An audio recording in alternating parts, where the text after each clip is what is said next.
elections happen at a polling station. The Orange Democratic Movement currently has at least 20 officials elected in the 52,481 polling stations across the country. What am I saying? Regardless of the party feuds, regardless of leadership feuds, the mass movement is still intact. People in Coast have not left ODM. The Western Bloc has not left ODM. Did an NDC prove that?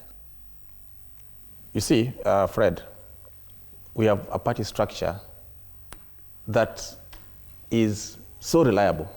And that is why even the UDA is actually copying the ODM party structure of 20 elected officials per polling station.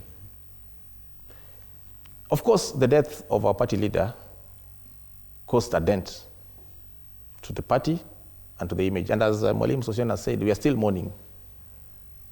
But we have not yet left our party. And going forward, has your position been weakened in as far as negotiating in a coalition? Of course, because we lost our party leader. We are not in the presidency. But that does not mean that we are not strong enough. Don't you think then at a weaker position, it's not the right time to negotiate for a coalition? That probably the party would ensure that you... We also have timelines. The elections, your bases are in place. The elections are 17 months away. Mm-hmm. Party nominations will be around 11 months away.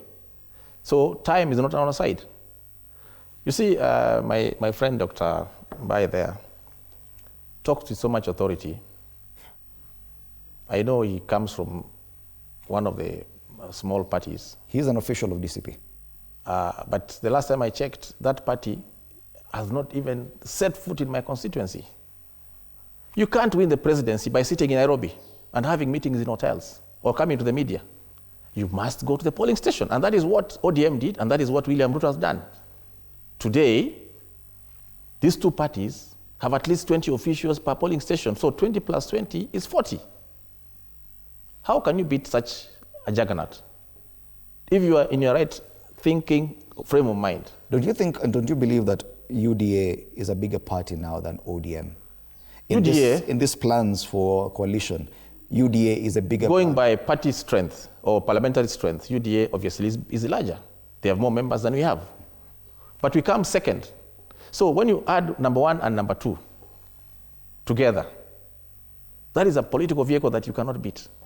And I don't know why this professor is not seeing that and the doctor is not seeing that. Okay. There were pronouncements that ODM would be going for nothing less than the running mate position. Do you still believe they can get that? But you see, Professor Kindiki can join ODM and still be the running mate. It's possible.